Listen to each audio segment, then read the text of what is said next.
up on a couple of things that I've been doing this week other than planting some wildflowers. So one thing we're experimenting with this year is growing wheat and other grains such as barley.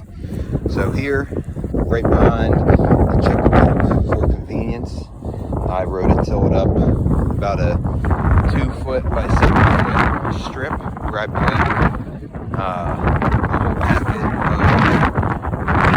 seeds just to try it out, along with a couple of barley seeds. I threw some dirt down on top of it, and since it's still early in the season, and tonight, for example, we are expected to get down to about 24-25 degrees here, even in Middle Tennessee. I threw a bunch of straw down as well to protect them all. Mainly we wanted to experiment with this, but then also wanted to experiment with chopping the wheat and barley down to feed our chickens. So we figured it'd be the best convenient spot to just put it right next to their chicken area. Another thing I've been working on this week is mulching and putting some new soil down on our berry plants. So I basically started at the very end of the longer row and started working my way down the fence line. So I started with our blueberry plants here. We got 9 of them in total. Unfortunately, I don't think 3 of them survived the winter. They're not showing any signs of coming back. But I've already cut back on blueberries. As you can see, we got some buds and some leaves already grown, which is good. So I was able to finish all of our blueberry plants. And then I started on our our blackberry vines. As you can see, we have some vines. I'll show you this one. This is the best one. And this vine goes all the way to here. Might have to cut it back a little more. It looks like maybe this far end of the plant, the buds either are not coming out yet or this part of the vine died. But either way, our blackberry plants get about 20 feet long throughout the season down here. A smaller one, and this one is our 5th blackberry plant. You can see it's super small. This one is actually a runner that I found in our backyard last year from one of the bigger plants. So I was able to basically repurpose that one. So we'll see if it takes root and grows this year. So one thing is, you can see some of these different raspberry plants are very, very tall, and leaves are coming out. Some of them are 6 to 7 feet tall, as you can see, and they've actually sent runners out back here, even through some mulch paper. You can see there's a couple runners, small runners down there.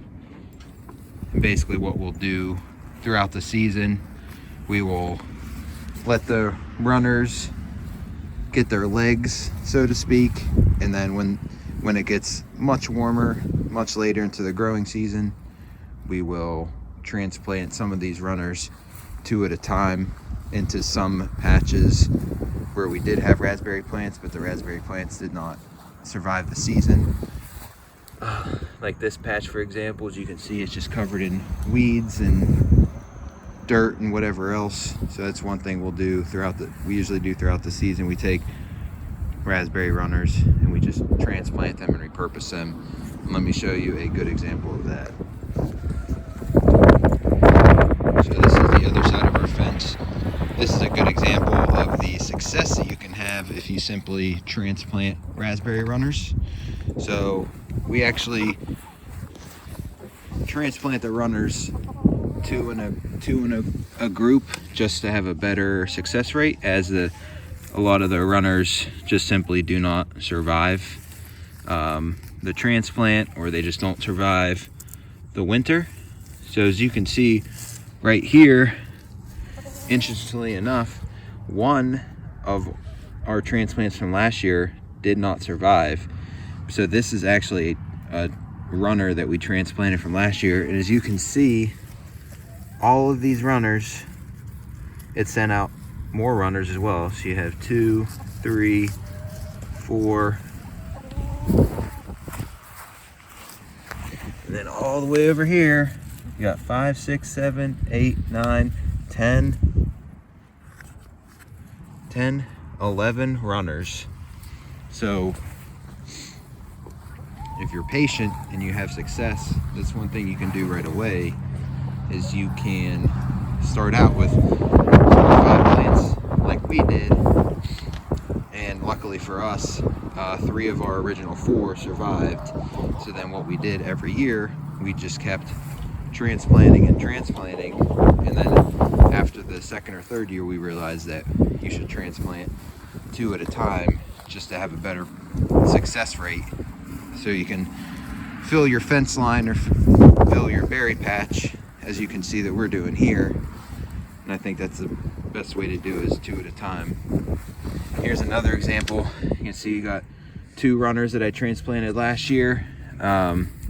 These ones were early, these were later than the last little group that I showed you, but I speculate that other group is doing so well just because it is right next to the chicken coop. So of course those plants are probably getting some waste runoff and compost and chicken manure runoff whenever it rains a lot here. It probably gets some sort of nutrients from the breaking down of the wood chips in their chicken manure, things like that. But as you can see, even with this one, you have 2, 3, 4, 5 runners, and it's still only the middle of March. Good morning. It frosted last night, and we already have things blooming and or getting ready to bloom that we don't really want to get damaged, but we don't have the infrastructure or the time or the energy really to lay down frost cloths. So I'm going to show you what we do instead to save time and money. All right, so it's still pretty chilly out here, but as you can see, the sun's starting to come up, and I'm not too worried about our strawberries yet. So I'm gonna leave them alone. We've got like 1 flower on the strawberries, so I'm not too concerned about them. Plus strawberries like the cold. I am concerned about my lilac. Last year it started blooming, and then we got a frost, and I didn't get any blooms off of it. So I'd like to actually get some flowers this year. So this is a trick that my grandfather used. They lived in Pennsylvania and never once laid down frost cloth. So what they did instead was they took some water, and they would get up as the sun was coming up, and they'd spray everything with water. And so that's what I'm gonna do.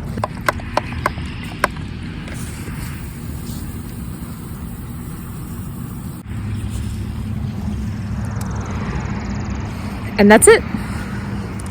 I think that's... Oh, I wanted to get the peach trees too. Let's go get the peach trees.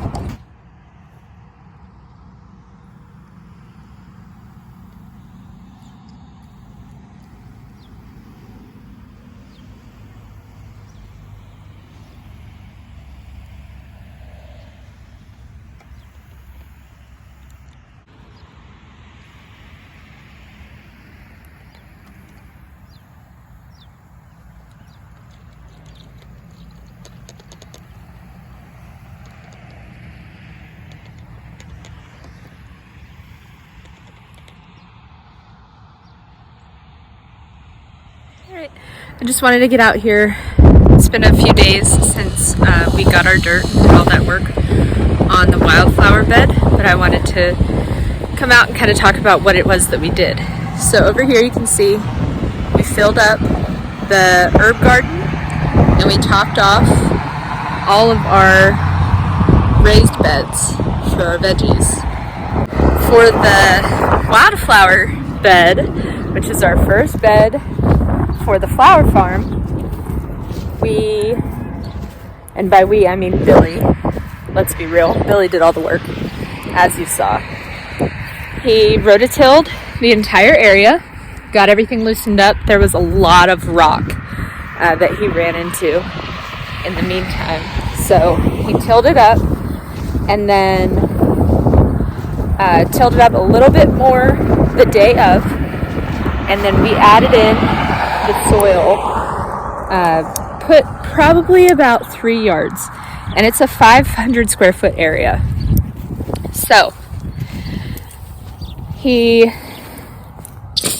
put the soil on real quick, and I'm watering as we're talking. So he put the soil on, rototilled it in just to get it mixed in with the natural soil, which is basically just clay. And then after that, he put it on another layer.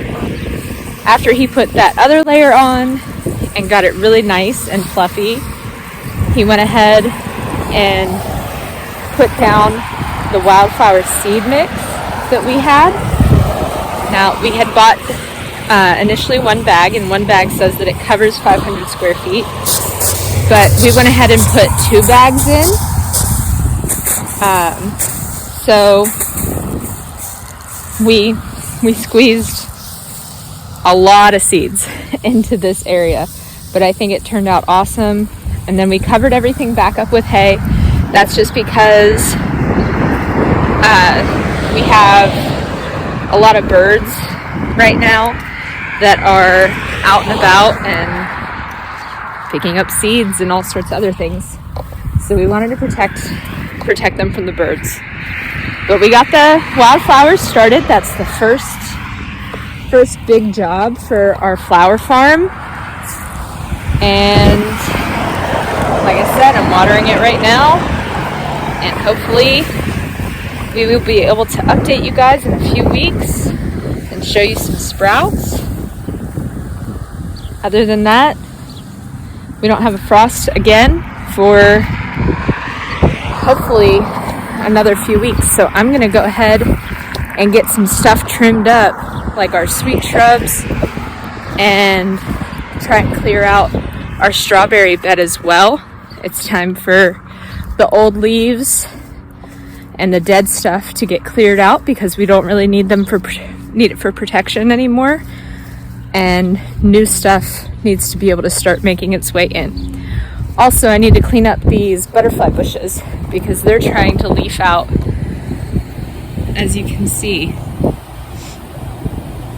They're trying to leaf out right now too, and so I gotta trim this way back, and it'll grow.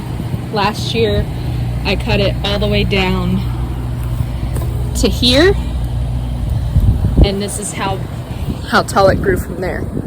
So these will get monstrous if you let them. So I need to cut those back today too. I got a lot of work to do, so I'm gonna get to it.